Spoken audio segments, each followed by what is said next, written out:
Hi, I'm Sam, and I'm here again with a tutorial about character design, specifically, you know, the first steps of creating a character design. So I've got a video here. Now, what I use in the video is called Clip Studio Paint. It's sort of just like an alternative to Photoshop. It's very similar. So anything that I do in this program, it's going to be directly applicable to working in Photoshop or really any sort of like art program that you use, because this is mostly about the process. This is mostly about,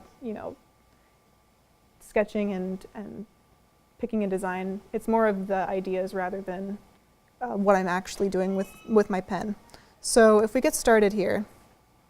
So I'm going to just start sketching these little shapes. And this is because really whenever I go to sit down to do a character design, the first thing I think of is what shapes are going to make this character. I'd like to start basic. Here I'm doing some just really quick example sketches, of how you can incorporate shapes into your characters. Like there's one where I use the triangles, sharp edges. Then one that I'm sort of using very flowing lines, circles, and curves.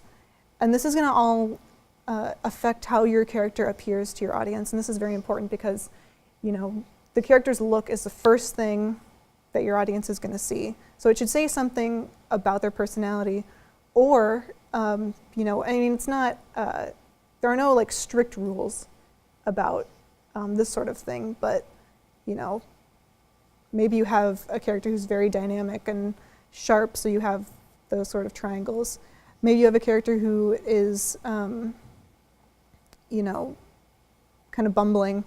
You make them out of circles. It's something that you learn, but basic shapes are good to start with because it helps you get an idea of the general silhouette of the character and what it's going to look like immediately.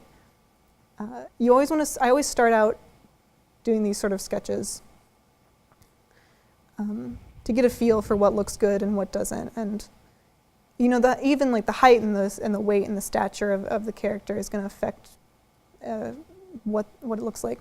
So here I'm doing some sample sketches. I'm trying to find something that I like. This is one again to show you don't have to stick with just one shape. The girl there on the end in the wraps. She has elements of rectangles and circles, sort of a vase-looking shape. And I'm going over to the middle character there, and I'm sort of enjoying. I think I like where I'm going with that. But he is composed of mostly rectangles and squares. But then you also have elements of the circles in his ears and such. Typically, I like to stick with just one or two basic shapes, and then I try to throughout the character, have instances of that shape several times throughout the character. You can see in that middle character, you have the rectangles in his face with his hair. His overall torso is sort of a rectangle. You have even the little rectangles, which are the rolls of his jeans at the end. And this is something that is just trial and error. Again, I went through several sketches, before I found something that I kind of was interested in. So it's something that you just sort of have to sketch through and make a lot of mistakes and make a lot of bad sketches before you find something that you maybe like. And now I'm going through with this other character here. This is to show, you can go and have a lot of variation, and I think it's very important actually to have variation with characters. So it helps to make a lot on one canvas. You can have short and stout characters, tall, ones that are curved, ones that are that have harsh lines. So right now I'm sort of liking these three specifically that I'm working on. You can kind of see I have several layers of them. So I decided, hey, I kind of like these two characters. Let's make them more detailed because I'm sort of liking what I'm finding here. So first I sort of black them out to make sure that they're silhouettes, that I like what their silhouettes look like. Silhouettes are important because it's going to make sure that your character, is instantly recognizable from a silhouette, and that's pretty important. But now I just kind of come in and I'm just sketching out a little bit more detailed than what I had before. This character, I was like, okay, let's go with, maybe he's a biker. Maybe he's a biker. But I thought, hey, wouldn't it be funny if he was sort of a shy, friendly sort of biker, right? So I have the spikes and the big collar, but he's got this nice, friendly smile, big wide eyes. I like the big circle eyes because they sort of feel friendly. The big eyebrows to be very expressive. And when I'm drawing him, I'm thinking of his pose, and I'm thinking, okay, he seems sort of, not very confrontational because of the way he's posed, and that's gonna. I think you should also, when you're sketching characters, it's important to sort of put them in poses that aren't just the standard, straight arms down, feet apart. Give them some character. Think about who they are and what their personality is whenever you're sketching them. And if you don't have an idea, then maybe sketching them in different poses will give you an idea. So right now I'm just kind of fixing him. I'm giving him more detail. I'm looking at him thinking, okay, I'll give some more definition to his legs because they were just squares before. I gave some details in his shirt, getting some stains because he's sort of a rough guy. I gave his collar some fringe, again because he's a biker, so he's sort of rough. I'm just coming in and it's really just a general pass where I'm just trying to get a general idea of what this character is. So he's pretty much done. I'm liking how he's looking, so I'm gonna go on to the girl next to him. So whenever I design these, I kind of thought, okay, I've got these two. Let's make them like kind of a pair. So whenever I'm designing these two, I'm designing them together with each in mind.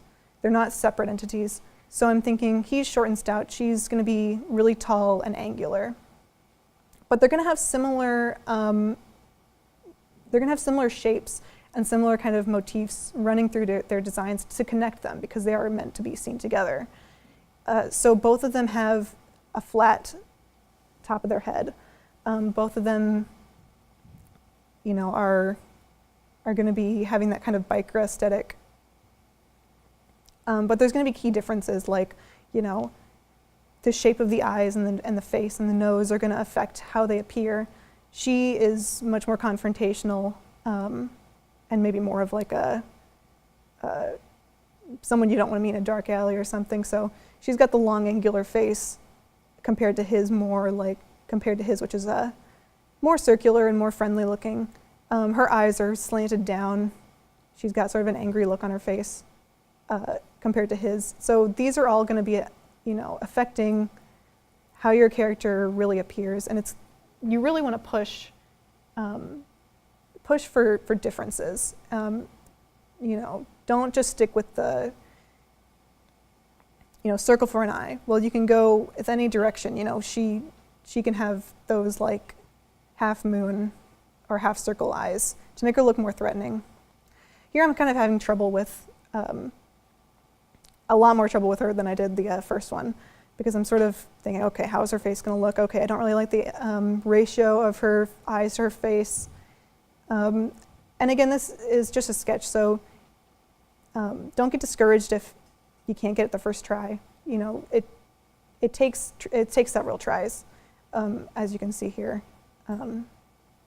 It took me a while before I kind of got something that I liked. Another thing I like to talk about is character dress. So character dress, their clothes tell you a little bit something about, not only like what they do, but it can also help really emphasize their differences and emphasize their physical traits. So these are kind of bikers, so I know they're gonna have rough sort of outfits and like the biker jackets and everything, but I'm also, giving the guy there,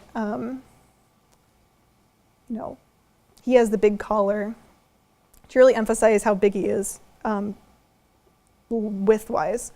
Whereas the girl, I'm giving her these really long almost thigh-high boots to emphasize her height and how much taller she is than him. Little things like that can really push your character design. And you should really always be thinking about these sort of things when you're doing it. It'll start off being sort of hard, I think, to think whenever you're just starting out, but once you practice more and you research other characters and everything, it becomes kind of second nature. So I'm kind of getting a good design with these, and I'm about done, I'd say, with this. I'm about done. I think I'm already starting to add some color, but we will save that. We're already starting to add some color, but I will save that for next time. But as you can see, really whenever you're working with characters, the most important things are their silhouettes and their overall shape, and to try to bring that into the rest of them. So next time, we'll work on this color. See you next time.